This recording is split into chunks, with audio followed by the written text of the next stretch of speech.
Well, taking that live look over Greenville and Greenville Boulevard for us this afternoon. A lot nicer than where we started off this morning with the cloud cover and, more importantly, those northeasterly winds bringing that drier humidity levels in across the area here. And we'll feel that for about the next 36 hours. So the clock's ticking. Get outside and enjoy it. After all, it is July in eastern North Carolina, right? Good deal of sunshine across those inland locations here. Still holding on to some of that cloud cover further off to the south as a result of some of these showers or storms that moved through in the early morning hours here, especially Carteret County. And we're starting to see that drier air move in and clear those clouds out from north to south as we have headed on through the early afternoon hours for us here. A lot of mid-80s across the area, but you know what we say, it's not just the heat, it's the humidity. And even compared to where we have been here recently, these humidity levels aren't all that bad for us here.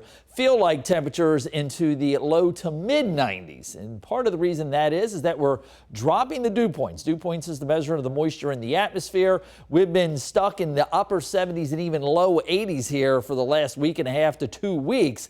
And now you can see it's a little improvement. We'll drop those dew points down into the mid 60s overnight tonight, so better sleeping weather for sure. Unfortunately, though, like I said, the clock is ticking as the humidity levels start to creep back up, with those dew points jumping back into the upper 70s. The steamy conditions show back up as we progress on through the day on Thursday. So today, still, again, it's July. Sunshine turning out for us here.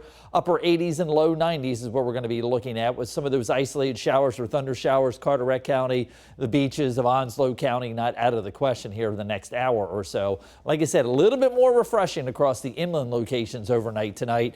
Beaches and coastal areas still on the warmer side, just because you've got that water source there, whether it be the ocean or the sounds, keeping those temperatures up. High pressure across the northern mid-Atlantic states dominating our weather with those east-northeasterly winds. The problem is, though, that high pressure slides offshore, and as it does, that's going to start to turn those winds more east and eventually southeasterly.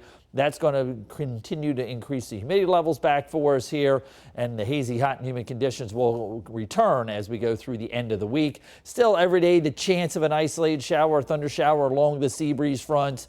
Not looking at a whole lot of coverage of rainfall for us here. Maybe slightly better on Thursday as a little upper disturbance works its way through the area. And like I said, the heat and humidity really crank back up again with actual temperatures mid to upper 90s. And you're going to be flirting with heat advisories once we get past Friday, going into the middle of next week potentially.